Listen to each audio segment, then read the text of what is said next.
Assalamualaikum warahmatullahi wabarakatuh.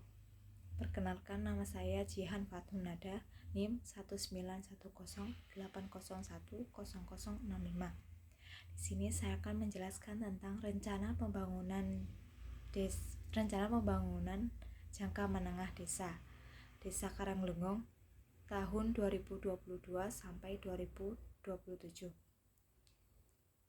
Di sini saya akan membahas sekitar 7 subbab. Yang pertama yaitu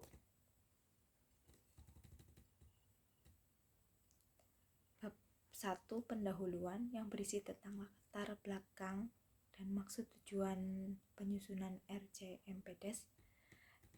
Bab 2 yaitu gambaran umum kondisi kelurahan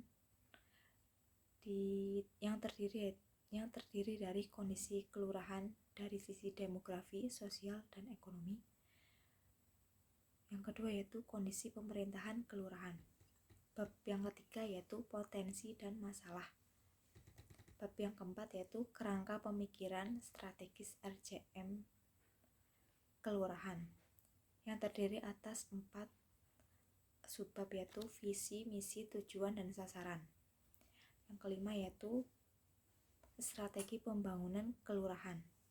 Strategi ini dibagi menjadi 2 subbab yaitu strategi dan arah kebijakan. Yang keenam yaitu kebijakan umum. Kebijakan umum di sini saya akan membahas sekitar 4 kebijakan umum. Yang pertama yaitu kebijakan umum pada perspektif atau layanan desa. Yang kedua yaitu kebijakan umum pada perspektif proses internal. Yang ketiga yaitu kebijakan umum pada perspektif kelembagaan. Dan yang terakhir, yang keempat yaitu kebijakan umum pada perspektif keuangan. Bab yang selanjutnya yaitu program pembangunan kelurahan, terdiri atas 4 subbab yaitu program pembangunan kelurahan bidang penyelenggaraan pemerintahan kelurahan. Yang kedua yaitu bidang pelaksanaan pembangunan kelurahan. Yang ketiga yaitu bidang pembinaan kemasyarakatan kelurahan. Dan yang keempat, bidang pemberdayaan masyarakat kelurahan. Selanjutnya yaitu penutup. Langsung saja, yaitu latar belakang penyusunan rencana pembangunan jangka menengah desa atau biasa disingkat dengan RCMPDes adalah dokumen yang berisi tentang perencanaan desa untuk jangka waktu selama 6 tahun. RCMPDes ini dibuat oleh kepala desa dibantu Badan Permusyawaratan Desa atau BPD berdasarkan pada masa jabatan kepala desa untuk 1 kali masa jabatan. RCMPDes ini merupakan dasar dari penyusunan rencana kerja pembangunan desa atau RKPDes yang berlaku selama 1 tahun. RKPDes ini merupakan bagian dari penjabaran dari RCMPDes. RCMPDes ini penting, kenapa? Karena mengandung visi, misi, dan segala sesuatu yang muat tentang apa yang akan dikerjakan oleh kepala desa. Dalam hal ini yaitu program kerja selama kepala desa tersebut memimpin. Dalam RCMPDes ini terdapat arus kebijakan pembangunan desa.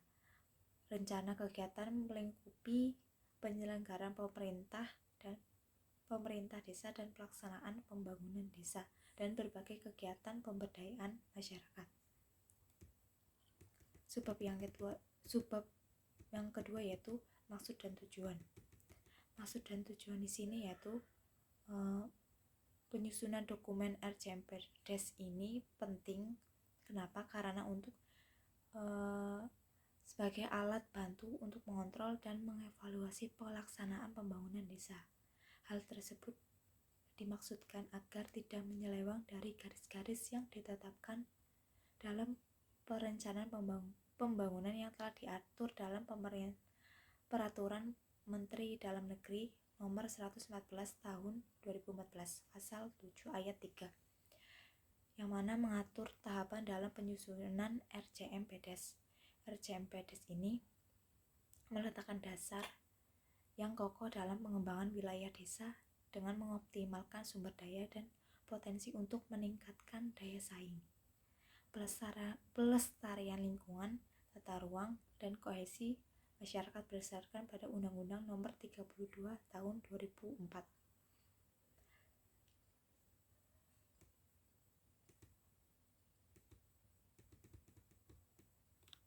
Beralih ke bab yang selanjutnya, yaitu bab kedua, gambaran umum kondisi kelurahan. Kondisi kelurahan di sini yang pertama yaitu subbab demografi. Penduduk desa Karanglonggong termasuk dengan rasio jumlah penduduk terkecil di sekecamatan Klirong, di mana penduduk desa ini rata-rata merantau.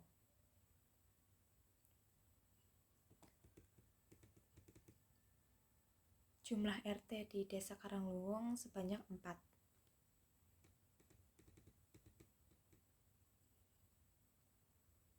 Sedangkan penduduk menurut jenis kelamin, seks rasio, dan persentase persebaran desa, perbandingan antara jenis kelamin laki-laki dan perempuan pada tahun 2019, jenis kelamin laki-laki lebih kecil daripada jenis kelamin perempuan. Yang kemudian yaitu perbandingan antara usia produktif dan non-produktif. Di desa Karanglonggong, usia produktif lebih besar daripada usia non-produktif. Survei ini berdasarkan penelitian pada tahun 2019. Untuk kondisi sosialnya yaitu yang pertama pendidikan. Diketahui bahwa sekolah dasar di desa Karanglonggong memiliki jumlah murid sangat sedikit dibandingkan dengan desa lain di Kecamatan Klirong. Sedangkan dari sisi agamanya, di desa Karanglonggong memiliki dua golongan agama, yaitu yang pertama golongan Islam dan yang kedua golongan Kristen. Golongan Kristen ini lumayan banyak tapi mengelompok. Untuk bangunan tempat ibadah, 1 masjid dan 1 gereja. Untuk kondisi ekonomi yaitu desa Karanglonggong memiliki 2 toko kelontong yang dimana toko kelontong ini cukup untuk memenuhi kebutuhan akan rumah tangga di desa Karanglonggong. Yang selanjutnya yaitu kondisi pemerintahan kelurahan. Yang pertama pemerintahan. Desa Karanglonggong memiliki 2 RW dan 4 RT. Sedangkan perangkat desa sebanyak 33 orang, yang meliputi 1 kepala desa, 1 sekretaris desa, 3 sekretariat desa, 2 pelaksana teknis, 8 pelaksana kewilayahan, dan 8 pegawai desa lainnya. Yang selanjutnya yaitu pemilihan umum. Diketahui bahwa masyarakat desa Karanglonggong sudah menggunakan hak suaranya untuk memilih presiden dan wakil presiden pada tahun 2019. Hal ini diketahui bahwa daftar pemilih tetap sebanyak 535. Yang selanjutnya yaitu bab 3 atau potensi dan masalah. Potensi di desa Karanglonggong yaitu memiliki lahan persawahan yang cukup luas, sehingga mayoritas masyarakat Karanglonggong berprofesi sebagai petani.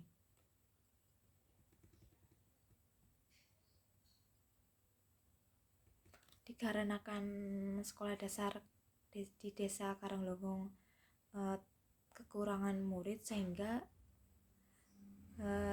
sekolah dasar tersebut dipindah alih menjadi pusat ekonomi untuk tempat kegiatan jual beli makanan tradisional. Agar agar dapat meningkatkan taraf hidup masyarakat. Nah, selanjutnya yaitu masalah yang pertama yaitu banjir. Nah, saat musim hujan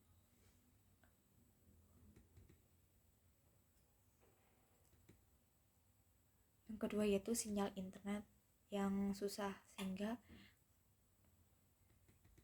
untuk sekolah daring kadang susah. Terus yang ketiga yaitu harga padi yang murah. Harga padi tidak menentu, seringkali para petani mengeluh dengan harga padi yang terlalu murah. Hal tersebut tidak seimbang dengan harga sewa buruh tani, harga pupuk, sewa traktor dan lain sebagainya. Yang selanjutnya yaitu kerangka pemikiran strategis RPJM kelurahan. Visinya yaitu visi Desa Karanglong yaitu terwujudnya masyarakat majemuk yang harmonis dengan terkelolanya sistem pemerintahan desa yang baik dan meningkatkan kesejahteraan rakyat. Yang kedua yaitu misi Desa Karanglong yaitu yang pertama mewujudkan pemerintahan desa yang baik dengan dikelola sesuai dengan visi tadi. Yang kedua yaitu meningkatkan pelayanan masyarakat sesuai dengan hak-hak dasar seperti kesehatan dan pendidikan. Yang ketiga yaitu membangun fasilitas kebutuhan masyarakat dari jalan, jembatan, lampu penerangan, sekolah dan lain sebagainya.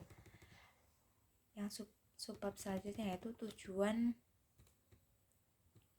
ingin dicapai dalam pembangunan RJMPDes ini yaitu agar desa memiliki dokumen perencanaan pembangunan desa dalam lingkup tingkat desa yang berkesinambungan selama 5 tahun, kurang lebih 5 tahun.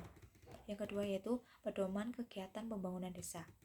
Dan yang ketiga yaitu sebagai kritik dan saran dalam mengevaluasi penyusunan RAB desa untuk periode selanjutnya.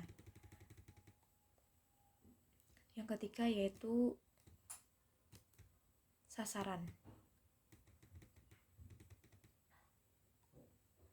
Tercapainya visi, misi dan tujuan rencana pembangunan jangka menengah kelurahan Desa Karanglong selama 5 tahun, yaitu patuh dan konsisten dengan visi dan misi kepala desa yang terpilih.